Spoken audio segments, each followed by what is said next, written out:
Монгол хэл бичгийн шалгалтыг 2026 онд цахимаар зохион байгуулахаар төлөвлөсөн ч техникийн нөхцөл байдлаас шалтгаалan төр хугацаанд хойшлуулж 4-р сарын 9-10-нд танхимаар зохион байгуулахаар шийдвэрлэжээ.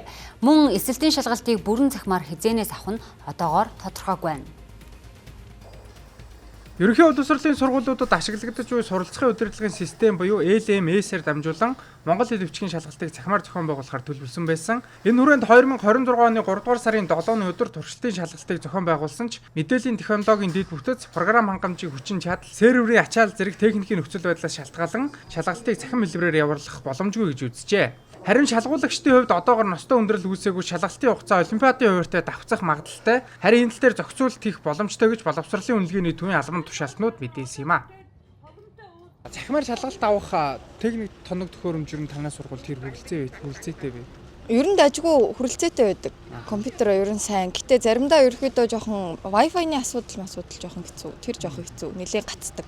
Эсэнээс бусдаар бол боломжтой байх гэж бодож байна. Эсээ болохоор нөгөө компьютераар монголоор бичгээд ер нь жоохон хэцүү байгаа. Тэгээ ер нь бол эсээг цаасаар ирээд бичвэл арай амар байдаг. Тэгээд илүү ойлгомжтой бичгээд амрах гэж бодож байна. Компьютераас илүү. Тийм болохоор ер нь гайгүй байх. Гэтээ одоо нөгөө туршилтанд оролцохгүй хүмүүс бас байсан болохоор манай анги бол ороогүй. Одоогийн байдлаар 40,000 гаруй шалгуулагч нэг серверт зэрэг хандах үед систем гацах эрсдэлтэй. Зарим ерөнхий боловсролын сургуулийн компьютер техник хэрэгслийн хүрэлцээ хангалттай байна. Иймд гарч болзошгүй эрсдлээс урьдчилан сэргийлэх үүднээс шалгалтыг танхимаар зохион байгуулахар шийдвэрлсэн гэлээ. Харин ерөнхий шалгалтыг бүрэн цахимаар авах хугацааг 2028 он хүртэл судалж бэлтгэл анхаар төлөвлөжээ.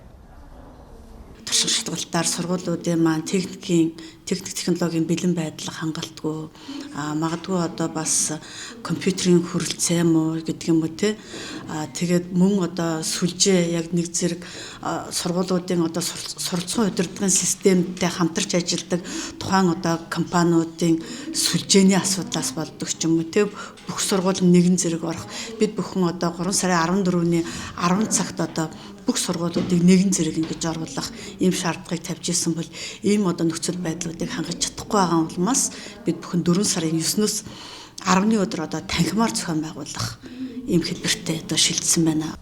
Ерөнхий шалгалтын сурагчдын ирээдүйд чухал нөлөө үзүүлдэг учраас зохион байгуулалт техникийн орчныг найдвартай бүрдүүлэх шаардлагатайг салбарыг онцолж байна. Иймээс цаашаа төр болон хувийн хвшлийн байгууллагууд хамтран ажиллаж дэд үтц техник технологийн нөхцөлийг сайжруулах шаардлагатайг хэлж байлаа.